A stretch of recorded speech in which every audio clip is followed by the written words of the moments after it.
Hi. Hello. How are you? I'm really good, actually. Yeah, honestly. Good. Yeah. So, we're promoting your new album. Yes. Dark. Comes out the 31st. 11 tracks.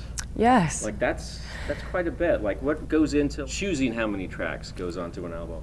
That's a really good question. I think it kind of felt like it was the right subject matter and stories and length. And the album really, I think there was 2 tracks that really sparked the album writing process, which were written maybe a year before the rest of it. But the main body of it was written over 8 weeks.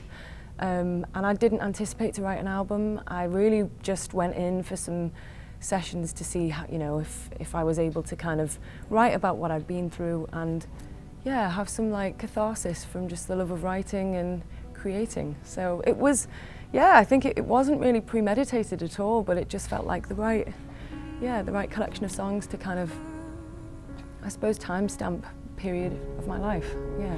Why do I feel like this? I'm opening uncertainty. And it starts strong with Heal. Oh, thank you. Like that, you're like out of the gate, just like hitting people with so much emotion. Oh, thank you very much. Why was that the first one that you wanted to put on there? It's a really good question. And do you know what? I think it was kind of like, I think it was partially, in a way, the premise of the album. I think I'm going through a healing process. And although this wasn't a song that was surrounded by grief at its core, but it was kind of a relationship that never really started, you know? But I kind of felt like at the time it was right, and it still is, within the grieving, right at the very beginning of my grieving process. And I felt like the album, I hope, if anyone can actually resonate with the subject matter, I hope that they leave feeling like they've maybe healed a little bit, or maybe at least been seen a bit and had some comfort from the album. Yeah. Heal really was written, it was totally, I didn't know I was going to write it before I wrote it that day, but it was about a relationship that I think I was looking for validation and healing from somebody else, when actually probably now I look back on the track, I realise that it was probably always me that should have accepted myself a lot more and maybe not look to another person to be that figure to really kind of give me more self-belief and heal the parts of me that I feel that maybe nobody else would accept, but maybe it's me who needs to learn to accept myself. So it's kind of a song that's actually become a song to me, really, other than the other person I was initially, I suppose, writing it for or about, yeah. And I think I just kind of realised that I was, yeah, I think that I'm already whole, but I kind of like, you know, if somebody who likes to come along for the journey, then great, but I think after having it live in the world now as well, and obviously, yeah, listening back to it a few times myself, I totally felt different each time I've listened to it, you know, and on my healing journey as well, like what it means to me is kind of quite different each time. I think I've realised that just healing is a process, and just to add no pressure is like, whether it be within a relationship dynamic or like a grief dynamic, or whether it's just me personally with myself. I'm a classic overthinker. I over-worry about everything, and I think how I'm perceived is, yeah, I always worry about how I'm perceived. And I think that this song now, I think it's just made me realise that, like, just to be calm and be, yeah, just allow myself to heal and be myself, and just, it's not linear, it takes a long time, and I think it's a, yeah, self-acceptance piece, definitely. So there was Heal, then Enough, which were kind of very related to each other. It was the sort of beginnings and hopefulness of a new relationship that didn't come into fruition. And then Enough is the song that talks about that part. So, but the song after this that I really wanted to bring out is called Easier, which then talks a lot more about the grief side of this album and life after loss. So yeah, Easier is the latest single, and there is going to be another one coming before the album is released as well. But it really sort of surrounds the subject matter of grief and loss, and how you cope in life and move through life without the person that you thought you'd at least have for a lot longer in your life not there, you know. Does it get easier? It was something that we did for a few of the tracks, and then we did the whole of the performance for St. Pancras Church. It was something that initially we were just going to create as a content piece, but we made it a free show, which was amazing. And I actually had some family and friends there that have obviously, you know, they know my stories, they know what I've been through, and also their loss is my loss as well. So I think, oh, sorry, without getting emotional, I said I wouldn't cry, but yeah.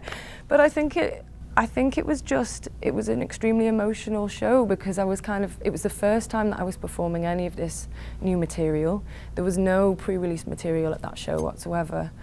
And I think singing that song, Easier, live with my family there, it was really like, I hadn't actually played them the songs beforehand either, but they knew that I had a few songs that surrounded our collective grief, and it really, yeah, it was a hard song to sing, but a kind of beautiful moment too, in a way, yeah. So it wasn't just your grief, it's your family grief as well. Yeah. So, and I think it was one of those things, I think it was really important for me to have a space to be able to kind of just, play all this unreleased music in the album format too, and just share a different side of myself. So it was nice. It was kind of like another part of the healing process, I suppose, you know. What was your family's reaction? Oh, I mean, fortunately enough, the lighting was kind of not on the audience, so I wasn't really aware at the time of, but when I saw my family afterwards, they were really, they were emotional, but also like, it was nice, they were proud, so. Should people listen to it front to back? Or is there a story? Did you create a story? Do you know what? I think after doing that show, it definitely influenced the way that the track listing is now on the album. I feel like probably the first song, Heal, and the last song, which is going to be called I Just Hope We Don't Run Out of Time. I think that's a really nice crescendo end to the album, but I think that like life is interwoven with so many moments that you can never predict. I feel like maybe this album sort of moves in the same way. It's just, I was going through so much at the time, and I think that hopefully the track listing just sort of maybe takes people on a bit of a journey to, one, get to know me better, and maybe also feel like, I actually feel like if people resonate with the songs, I'm really sorry, because there's a lot of heartbreak in there, but I think that hopefully there's something for anyone if anyone needs it, throughout, so. And I think it can be so isolating, and music is such an amazing connector, and I know that when I've been going through something, I've really looked to music to just, self-care and therapy, and, so I think that the song listing, apart from maybe the first one and the last one, really is kind of just an interwoven map of my life and literally what has been going on, so, yeah. What is your favorite song on the album? That's a really good question. I love all the songs equally, I think, but I think there's moments that I really feel, I don't know, just kind of feel like they transcend me vocally a little bit more so. So I know the vocal release on certain songs really gives me a bit more of a, I don't know, I think I Just Hope We Don't Run Out of Time vocally at the end, because there's just so much, and I'm actually physically exhausted after I've sang that song, but it's kind of like that sort of high that you get after probably losing that much air.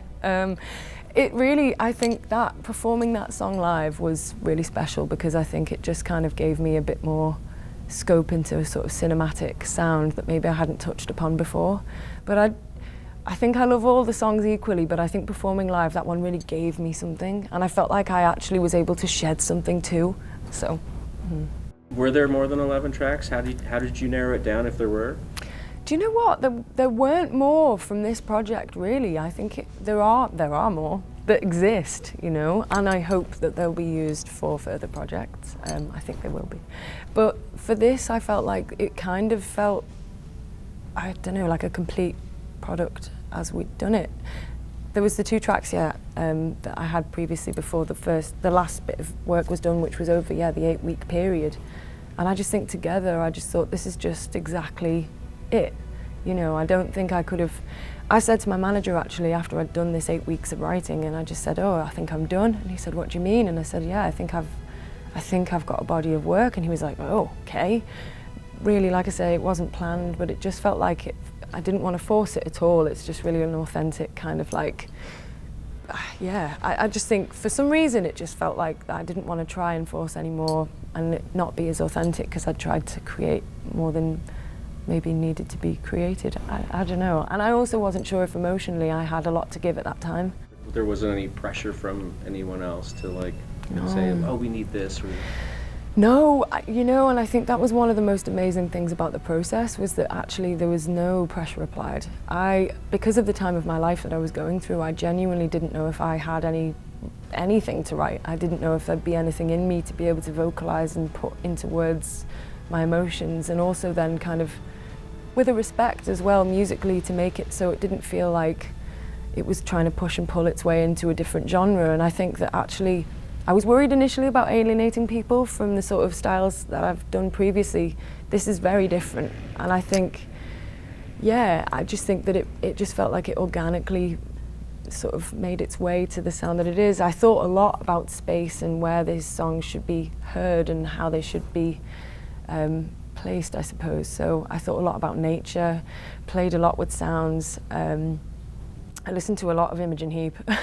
Like, yeah, but I just, yeah, I think it was the most natural feeling really, and there was no pressure at all and no expectation, and I just think having the freedom to create and be able to share with these amazing co-writers and producers that I worked with, it just allowed me to, yeah, feel very safe in sharing what I've been going through and authentically put it out there with them. I feel really grateful. How much different was the process than working on the first album? Oh, well, the first album took like 3 years, but the first album was a collection of pinpoints in my life, I think, that I can still recall now. If I was to listen to a track, I know exactly what was going on in my life and kind of the time period as well.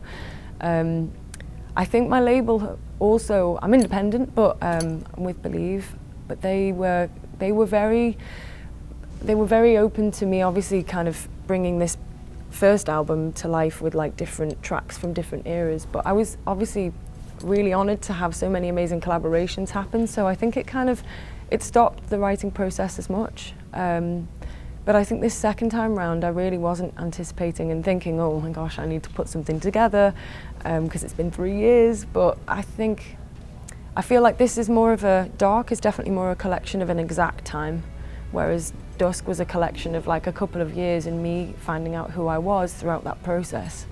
So I feel like Dusk was a bit of a building block of myself, whereas Dark is a total period in time. So I think, yeah, I've never actually thought about it like that before, but yeah, it's a definite different feeling that both of them give me because of that, I think, yeah. So you had Dusk, then Dark. Mm-hmm. What's the third in the trilogy going to be called? Well, Have you thought about that? Yeah, I mean, I'll tell you my concept. So the reason why Dusk and Dark are called what they're called is because I think the most magical times of day to listen to music are at dusk and in darkness. So the third one might be tied into that concept as well.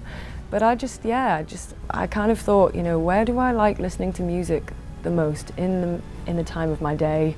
Dusk is my favorite time of day, and in the darkness, I suppose the only thing sometimes you can really hone in on is the song. You can leave your day at the door and really focus in on the music. And I think I knew the title of this album before I'd written it because of the concept that I'd sort of chosen, but I didn't really quite know at the time how much that title would actually completely mirror my life.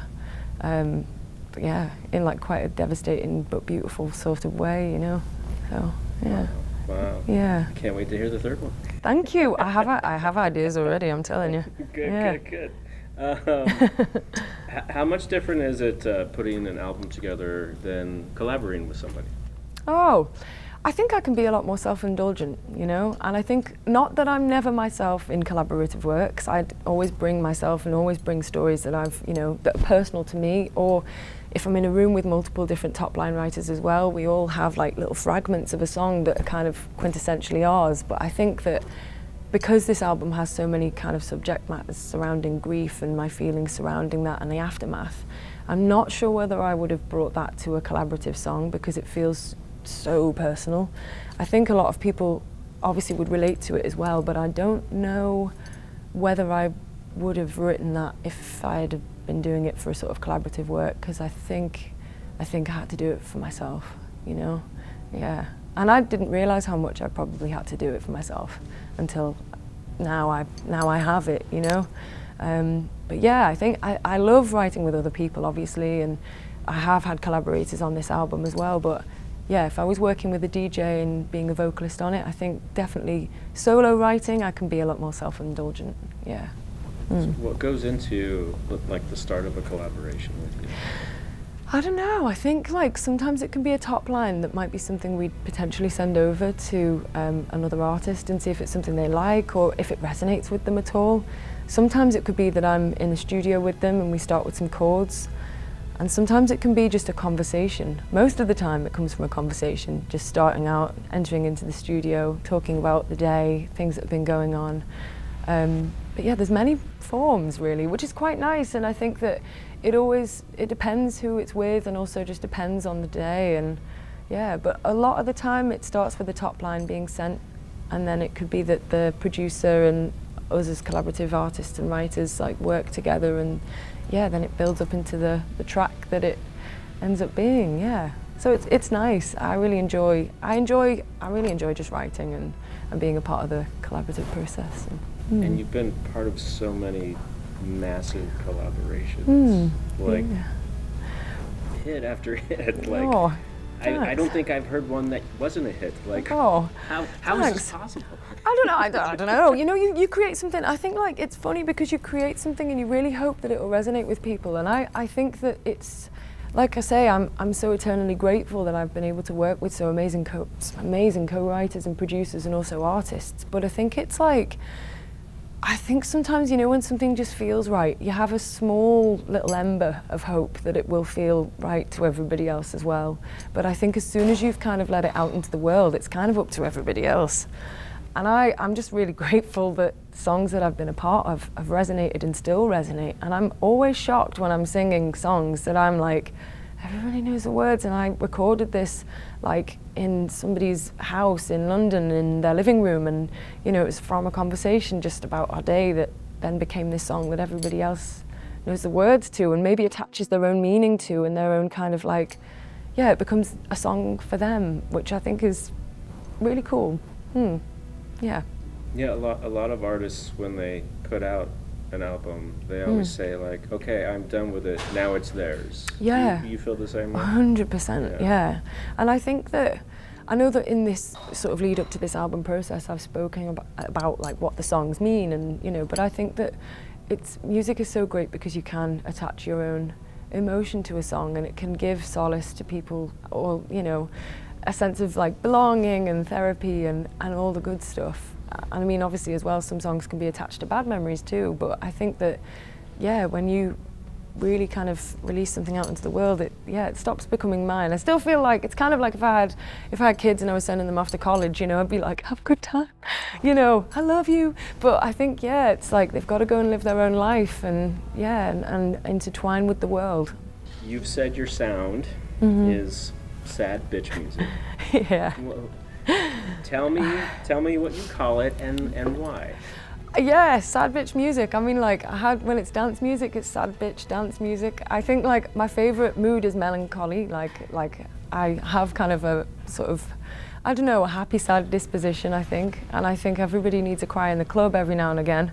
I classically came from sort of I'm a very shy vocalist. I didn't really find it very comfortable to sing in front of people. I'd just sort of be on my own in my room, like singing at the top of my lungs, but I'd just always get something off my chest, you know, even if I haven't said it out loud, but the song kind of helped. And I think that singing for me has always been a therapy. And I think the melancholy side of my music, I think it's probably, I don't know, I don't write many happy songs. So yeah, there may be ones that are kind of a lot of longing and hopefulness, but yeah, sad bitch music, I think that's just me being a sad bitch, but yeah. So I'm okay, I'm happy, you know, most of the time, but yeah, definitely melancholy is my favorite mood, I think, yeah. What do you get out of performing? Oh, so much. I think from being somebody, like I said before, that was like a shy vocalist, I found it, yeah, if there was a curtain, I'd be behind it if I could be, you know? But I think that I started to realise that I was getting so much from it, and if I could share that feeling that I get, then I think I'm doing my job, because I get so much from it. And I kind of go somewhere else, I think. I'm definitely not a different character, I'm totally myself, but I kind of like, the way that I think about it, I imagine this bubble of sound going over the audience, and I try and push the feeling that I have, which is really like positive and bubbly and like feels very calm. I don't know, I feel extremely calm on stage, and I try and like envisage pushing that feeling out like a protective bubble over the audience, so it's like a, yeah, I don't know, it's like an outward thing. So so I am actually really happy on stage, even though I'm, you know, kind of classically sad bitch musicking over here, but like, yeah, it's definitely where I feel most myself, I think, now, which is funny because I never thought that I'd feel like that. Yeah. I went to uni and I studied music, but I was in everybody else's bands, so I've been in like metal bands, blues bands, jazz bands, funk bands, like nearly pretty much every genre you could think of, but I was always writing for everybody else. I was a session vocalist in a studio as well, and yeah, I did start teaching, but I sort of had my own vocal problems, and then I sort of realised actually I've got like quite a lot of experience in singing live. Oh, I sang on boats as well, wedding singer, function singer, corporates. I've always, yeah, every facet of it I've done, but I kind of realised after I'd sort of like fixed my own kind of vocals after quite a lot of vocal fatigue and also kind of my stage fright, that maybe I could impart that on to other people, you know. I think it was kind of confidence building in singing lessons. I mean, I was never, you know, I've never been really properly trained before myself, but I think I know after doing the wrong thing for a very long time, I've always sounded the same, my voice has always been the same, but I think I would just try and, you know, run a marathon every single night, and I don't think that that's the right way to do it now. But yeah, I sort of started teaching people from ages 5 to 65. Yeah, sometimes at home, sometimes in schools, sometimes after schools. But I loved it, yeah, it was great. And it taught me a lot about myself, actually, as well, yeah. Yeah, I was gonna ask, like, did you get any, like, hope from teaching them? Like, did you get anything from them? Oh, massively. And you know what, I got emotional sometimes. Sometimes in lessons there'd be kids who I just think like, oh, you're so amazing and you can't see it. And I'd never be forceful, you know, I'd never be like, go and do that concert, you can do it, you know, but it was like watching people's self-belief grow. It was great. So it kind of emotional, but yeah, it was so nice seeing people flourish.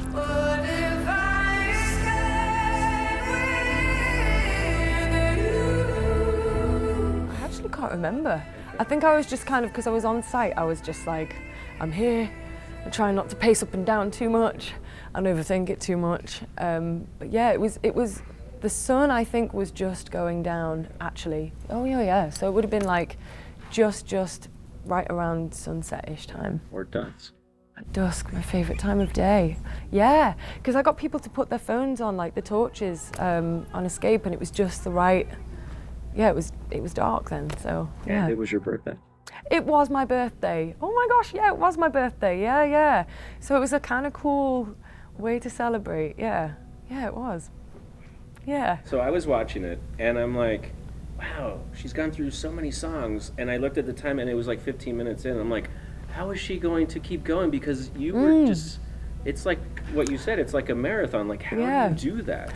I think, yeah, it's just, definitely a lot of knowing when to kind of go full throttle and when not to, but I think I'm always singing like to like 100%, apart from like there'll be certain notes where I'll be like, okay, I'll choice that into this space resonance wise, and so I really think about like where I'm placing my vocal at different points within the set. But I've come from like, I don't know, when I used to work on the boats, I used to do 6 45-minute sets a night, so I'm kind of, an hour for me, I'm like, okay, we got this. But I think a lot of vocal breath control, like really trying to think I'm not going to go too heavy on certain notes, because I know that in the past maybe I would have done that, and then I've been like, oh, why have I done that? But sometimes it's hard to stay conscious because I'm just loving it so much. So, yeah, it's been a learning really, I think, over the years what feels good, and then also, yeah, how to manage it healthily. The largest North American tour I've been on, so yeah. And so what went into picking where you're going, or like the venues? Were you involved with that? Yeah, we really talked. It was great working with UTA, my agent, and just we're actually driving it. So we really thought about how we were going to best cover, obviously, as many venues as we could, but also do it in the concise kind of way. So it's kind of cutting right across really. So we're starting in Chicago, ending here in LA. But yeah, I think like 17 dates altogether. We've really tried to hit places. Some places I've been to before, some venues I haven't. The venues are new to me though, actually, so I'm excited for that. But then going to some places that I haven't been to before as well. But we're really trying to get a nice, cross-section of as many places as we can, really. And I'm hoping that this is just the beginning. So places I haven't been to yet, I'm hoping to visit again, or at least get across to next time. But it's a driving tour, so it's going to be hopefully kind of little close increments, but yeah, I'm really looking forward to it. So you mentioned driving tour. Does this mean you're in a bus? It does, yeah. Do you have your bus picked out? We do actually. I haven't seen it yet, but yeah, we do. I love a carpeted coffin, me. So yeah, it's honestly, I've done a few bus tours in the UK, but this will be my first ever bus tour in the States and in Canada, North America. Yeah. So since you're going to be on this bus for a lot of hours. Yeah. Do you decorate it yourself? Do you have somebody come in and do it? Do you want to feel like at home, right? I mean, maybe I should bring some props. If I've got anything spare in here, maybe I say, you got any chandeliers? But I mean, I don't know, I feel like I'm just going to probably I've got this travel diffuser, which I always bring, which is really cool. It sets like a nice, like calming kind of vibe. But I haven't really thought about that yet, so maybe I'll have to get some bits and bobs. This show, I think I'm really hoping to take people on a bit of a journey. I'm going to do a lot of the collaborations that I've done. I'm going to do some of my favourite songs from my last album, Dusk, and then also put in a few of the songs from Dark. So it's really going to be a nice, I hope people like the journey I'll take them on. I've been working with some great stage lighting production people as well, so I'm going to try and bring the club to the space. But I think there's going to be some nice moments. I hope that everybody leaves feeling like they've been able to leave the day at the door and just have a night for themselves as well, like in a safe space. I love my audiences. Everybody's so wonderful, and I think it's just so incredible to look out and be like, oh, you're all together, and emotional again. Yeah. Do you see some of the same faces? I do. Yeah? Yes, I do, and it means so much, and the fact that people would follow and come to different venues, if they've seen me previously before, it's like, that's kind of the thing, where you feel like, okay, and also if the songs resonate and if music helps and music brings people together, and especially if they've decided to come to my show, I just think it's wonderful, because as a fan of music myself, like there's artists that I've seen quite a few times, and I just know, I know what it takes to kind of travel to different places, and yeah, I totally don't take it for granted, and I'm so grateful. Yeah. Yeah. What are some of your influences? Like, who are you listening to? Oh, very varied, actually. Very varied. My most recent shows that I went to go and see Perfect Circle, which is an amazing show. Yeah, at Brixton Academy in London. I also just went to go and see Lily Allen do the O2. And I saw FKA Twigs as well, amazing show. And before that, I saw Deftones. There's so many more acts that I really want to go and see. Oh, I'm hoping to catch Honey Dijon at Pride in Amsterdam. I hope I can get there. And I love so many different styles and genres of music. This morning I was listening to a lot of hardcore, for the day. And yeah, the other day before my gig, I listened to the Bodyguard album by Whitney Houston, and then Songs in A Minor by Alicia Keys. So yeah, bit of a plethora. I think it just takes the mood, whatever the day requires, but I love music, and my mission this year was actually to go and try and see as many shows as I can, that are separate to the things that I'm already at. So I'm succeeding so far. You're going down to San Diego to play Pride. I am, yes, this weekend. What does the LGBTQ plus community mean to you? So much, honestly.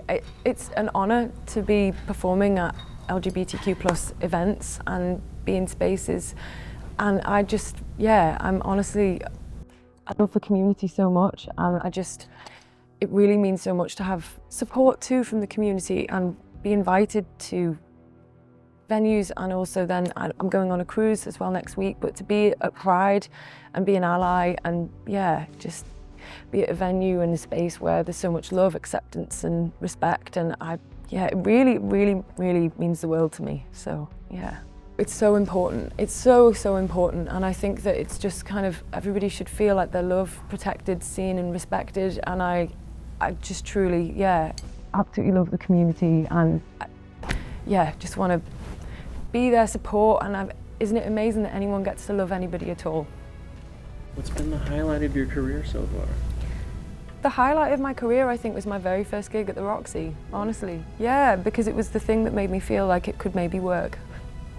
Yeah, and I think apart from that, having my own physical vinyl, because I always loved vinyl growing up. I'm a collector. I'm going to go to, if I get some vinyl now, I think.